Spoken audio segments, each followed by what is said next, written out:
These brazen, heinous attacks on our subway system will not be tolerated. Tonight, crime in America. New York's governor deploys National Guard troops to patrol the country's largest mass transit system amid an uptick in violent crime. I don't think that makes people safe. Sometimes I'd rather take the bus because it's not safe. The CBS Evening News starts now.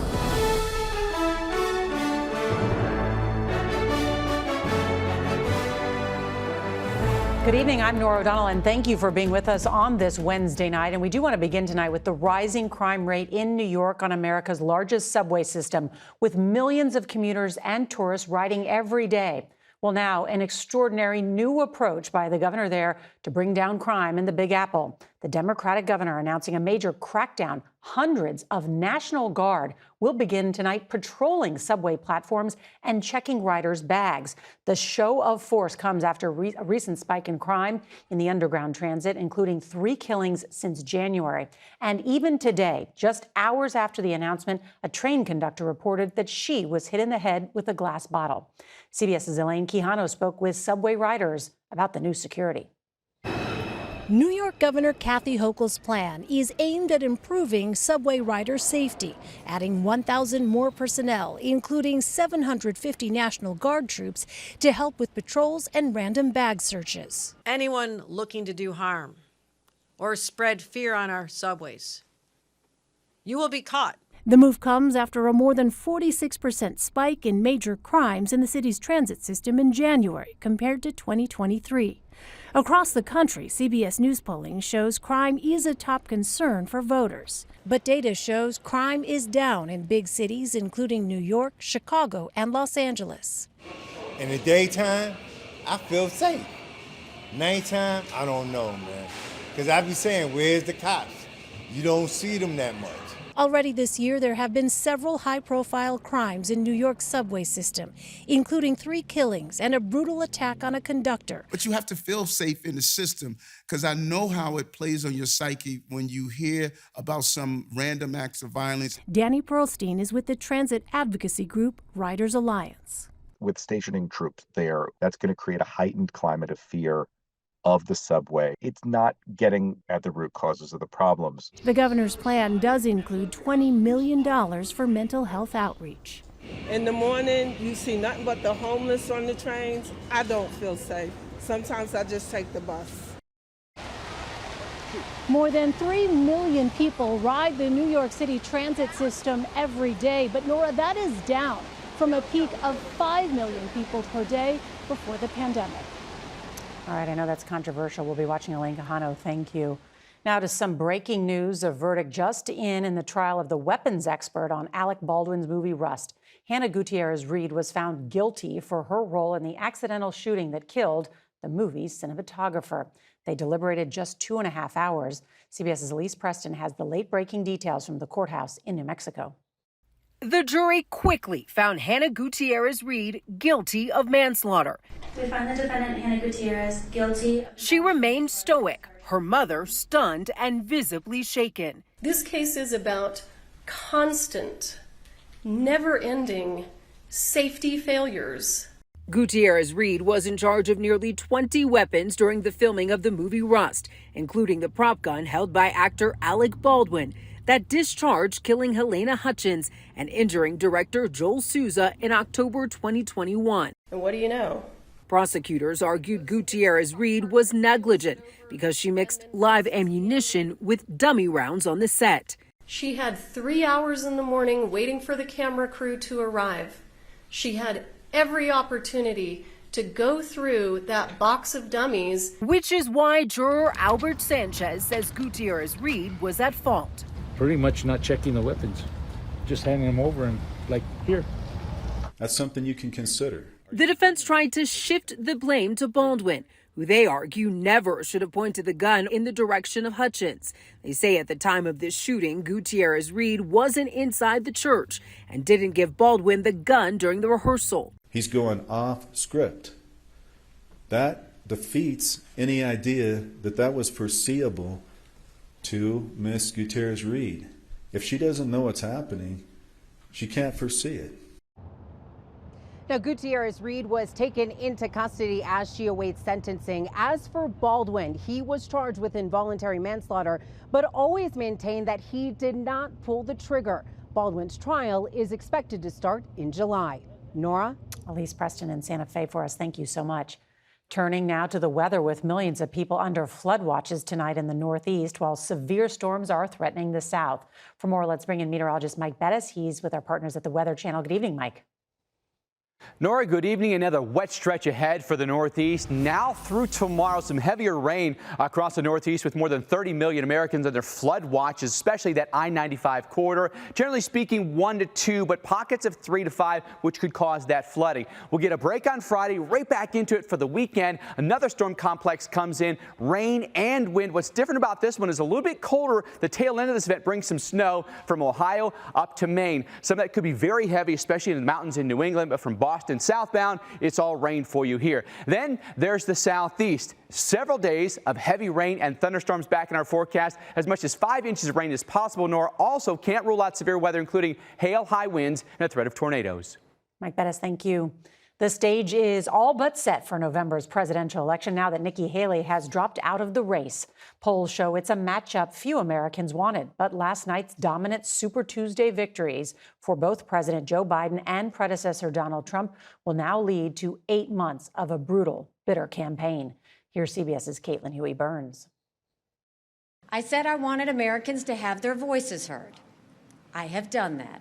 After a year on the campaign trail, Nikki Haley said she had no regrets. But a Super Tuesday near sweep for Donald Trump convinced her it was time to leave the race. And although I will no longer be a candidate, I will not stop using my voice for the things I believe in.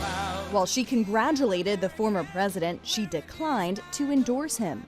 It is now up to Donald Trump to earn the votes of those in our party and beyond it who did not support him. And I hope he does that. But that could be a challenge. Voter exit polls in North Carolina showed 79% of Haley supporters said they won't necessarily vote for Trump. I always say if it's a Biden-Trump rematch, I have no idea who I would vote for. Trump invited Haley supporters to join his movement, but not before criticizing her, saying she got trounced last night. We want to have unity, and we're going to have unity. One sign of party unity, an endorsement today from Senate Minority Leader Mitch McConnell, who had been the highest-ranking Republican to withhold his support. President Biden also made direct overtures to Haley's supporters, saying there is a place for them in my campaign. Biden won overwhelmingly in most Super Tuesday states, but it came with a warning in Minnesota, where tens of thousands voted uncommitted in political protest to his handling of the Israel-Hamas war. Yet one of Biden's few challengers, Dean Phillips, also dropped out today and endorsed him, saying he would work to help keep a man of decency and integrity in the White House. And Trump could win enough delegates next week to officially clinch the Republican nomination. And tonight, after skipping all of the Republican debates, he's challenging Biden to a debate, saying he'll meet him anytime, anywhere. Nora? That's interesting. Caitlin Huey-Burns, thank you so much. Well, there's lots to talk about, so let's dive deeper with CBS's Robert Costa and Ed O'Keefe. Robert, all right, former President Trump, resounding victory, but still a number of challenges ahead. Nora, top Republicans tell me behind the scenes today that President Biden's overture to Nikki Haley's voters, that's a warning sign that Trump can't take anything for granted. Biden's coming right for those suburban Republicans who have real concerns about Trump's conduct and character. But that's not the only issue Trump is facing. He's going to be sitting in a courtroom in New York in just a few weeks for that criminal hush money trial. Logistically, so much on the horizon for him. Not just that trial in New York, but potentially a Supreme Court decision on presidential immunity and a possible trial on January 6th in classified documents. That will cloud the campaign.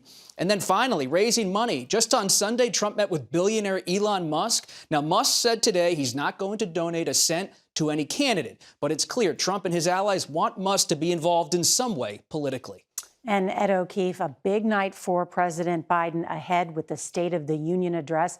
He has some work to do to convince voters about his record. He sure does. But overarching all of that is the concern that he may be too old to do the job. So now he's trying to bat away those questions with a little bit of humor and suggesting that Donald Trump has had some mumbles and stumbles of his own. The big argument we're expecting him to continue making, don't judge me by my age, but by the age of my ideas, trying to be forward-looking when Donald Trump and Republicans are trying to turn the country back on issues like reproductive rights. Diffusing voter frustrations. We saw in Minnesota, again, high percentage of people voted uncommitted, criticizing his position on the Israel-Hamas war. If he can't turn that around, there's a real risk base voters, base Democratic voters, won't show up in the battleground states. And then messaging on the economy. Polling continues to show us Americans upset about the direction of the economy. He's got 8 months to reverse that, suggest, I feel your pain, I'm trying to do something to help. The State of the Union, obviously a unique opportunity to try. All right, Ed O'Keefe, Robert Costa, thank you so much. And CBS News primetime coverage of the State of the Union address and the Republican response begins tomorrow at 9 p.m. Eastern, 6 p.m. Pacific, and we hope you'll join us. Now to the Middle East and the dangerous situation in the Red Sea. Tonight, for the first time since this conflict began, a Houthi attack on commercial ships has led to deaths. CBS's David Martin reports on the escalating situation. The aftermath of the first fatal Houthi attack on commercial shipping. 3 dead, 3 more in critical condition, the rest of the crew forced to abandon ship. Earlier this week, the Indian Navy had to come to the rescue of another burning ship. And over the weekend, the Ruby Mar, leaking both fuel and its cargo of fertilizer, became the first vessel to sink as a result of a Houthi attack, damaging undersea internet and telecommunications cables as she went down. The ship the Houthis sank ended up causing the severing of these undersea cables? Our assessment is the same, that those cables were cut most likely by an anchor dragging from the Ruby Mar as she sank. The severing of 3 of 14 cables running under the Red Sea disrupted up to 25% of communications between Asia and Europe, forcing companies to reroute traffic until they can be repaired. You have to go to the point of where the last known fault was, find the cables, bring them up to the surface, and splice the fiber and repair the cable. That sounds like a pretty involved operation. And it's a dangerous area to be operating in. CBS's David Martin is with us now. David, I want to ask you about another dangerous area amid the major conflict in Ukraine. I understand the Ukrainians are saying tonight there was a close call that a Russian missile strike happened less than 2,000 feet from Ukraine's President Zelensky. Do they believe this was a targeted attack? Well, I asked John Kirby about that, and he says that the U.S. assessment is the Russians were not deliberately targeting Zelensky. They were going after some other target in Odessa, and he just happened to be nearby. A call for air defenses. David Martin at the Pentagon, thank you. Well, tonight, the popular social media app TikTok is facing a potential ban in the United States due to national security concerns for its ties to the Chinese Communist Party. CBS's Scott McFarland reports what a bipartisan group of lawmakers are demanding from the parent company, ByteDance. Fueled by viral videos, TikTok offers a stage for millions.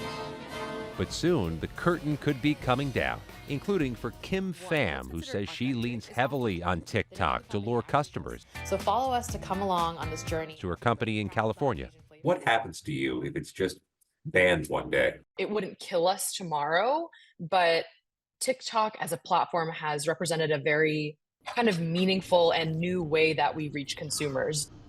New legislation set for review by a U.S. House committee tomorrow requires TikTok to separate itself or divest from its Chinese-based owner, ByteDance, or risk a ban from app stores in the U.S. We implore ByteDance to sell TikTok so that its American users can enjoy their dance videos, their bad lip sync, everything else that goes along with TikTok. Amid growing fears, the personal information TikTok devours from its users could fall into the hands of Chinese adversaries. There may be millions of TikTok users who say, don't ban this. We love this. Well, the choice is up to TikTok. They have a choice to make as to whether or not they want to remain with ByteDance, that we know is controlled by the Chinese Communist Party. TikTok blasts this plan, saying they already have firewalls in place to protect user data, and they say it would trample on the First Amendment rights of 170 million Americans. Nora? But I do know a lot of parents that want to ban TikTok. All right, Scott McFarland, thank you. A hero police dog helps to rescue a little boy who wandered away. We've got the details next. Tonight, a 55-year-old Pennsylvania woman is recovering from a rare bear attack. It happened north of Pittsburgh last night when she let her dog outside. She's expected to be okay after suffering injuries to her arm, face, neck, and head. Wildlife officials put down the mother bear that attacked her and moved her 3 cubs to another area. Near Kalamazoo, Michigan, a 3-year-old boy who climbed out a window of his grandmother's home is back with his family after being spotted by a police dog and a drone. A deputy's body cam video shows him closing in on the boy about an hour and a half after he wandered off on Monday wearing only a diaper. The boy was found near a pond, shaken and crying but not hurt. Police say the 2017 Kuno. Since 2017, Kuno, the police dog, has helped to rescue 5 children. That's a good dog. The TSA is trying out a new screening fast lane that could change the future of airport security. We've got the details next. With spring break travel starting to pick up, the TSA is experimenting with new technology it hopes will make going through airport security as easy as self-checkout at the grocery store. It's a temporary fast lane for pre-check flyers, and CBS's Carter Evans shows us how it works. The future of airport security could be self-service. You have everything tucked inside your bin? Yes. A remote agent now greets passengers at the TSA's Innovation Checkpoint at Las Vegas International. A real agent, real person. Right, who doesn't have to physically be in the checkpoint with you. Officers can read x-rays from any machine that generates them, not necessarily the machine they're standing next to. The agency wants to make the process more do-it-yourself. Something where people have a little more self-pacing and control of how they move through the airport. Good morning. Passengers get instructions on screen, walk into a secure scanner, while an automatic conveyor directs bags for rescreening or a hand search. The idea is it's supposed to be like a regular TSA checkpoint, except fewer TSA agents and hopefully streamlined. So now we go into the body scanner here. It's a little different. Okay, overall, it's pretty simple. There's my bag waiting for me. But for some, the machine was very sensitive. I see. The hair clip. The hair clip? Oh my God, are you serious? Normally I wouldn't have a hiccup, but I also don't like getting scanned 4 or 5 times. Others breezed right through. I seem to go through no problem. The TSA says it won't sacrifice security for speed. Last year, agents confiscated a record of more than 6,700 weapons nationwide. Is this as secure as a regular TSA checkpoint? Yes, it is. We do independent test and evaluation against the kinds of threats and things that pose risks to air travel. The agency admits the new system is a learning process for passengers and agents. The bottom line is all the technology we put in place is much better for security. Now, passengers will be able to use the new self-service checkpoint in Las Vegas beginning next week, but the entire system won't appear in other airports anytime soon. Once testing is complete, the best elements of this system will be integrated into current checkpoints. Nora? All right, I love that you brought us this story. Carter Evans, thank you so much. Heart of America is next with a daughter who ran the distance thanks to a mother's love.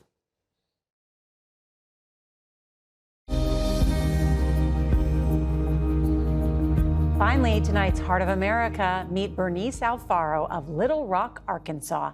On Sunday, Bernice completed her first marathon in 6 hours and 7 minutes, and while she wanted to finish, her biggest goal was making her mother proud. In 2017, Bernice's mother, Eva, was diagnosed with stage 3 breast cancer, and while that news would stop many in their tracks, Bernice decided to keep moving forward by focusing on a healthier lifestyle. It started with local breast cancer walks, but she soon realized she could go even further and faster. And in doing so, she discovered a new passion for running. It was that passion, along with support from her mother, now a breast cancer survivor, that helped her finish the line. I just love the fact that she's still here. It's very encouraging for her to say, you can do this. You can do this. Look at that, Bernice Alfaro. She is tonight's Heart of America. And that is tonight's CBS Evening News. I'm Nora O'Donnell. Good night.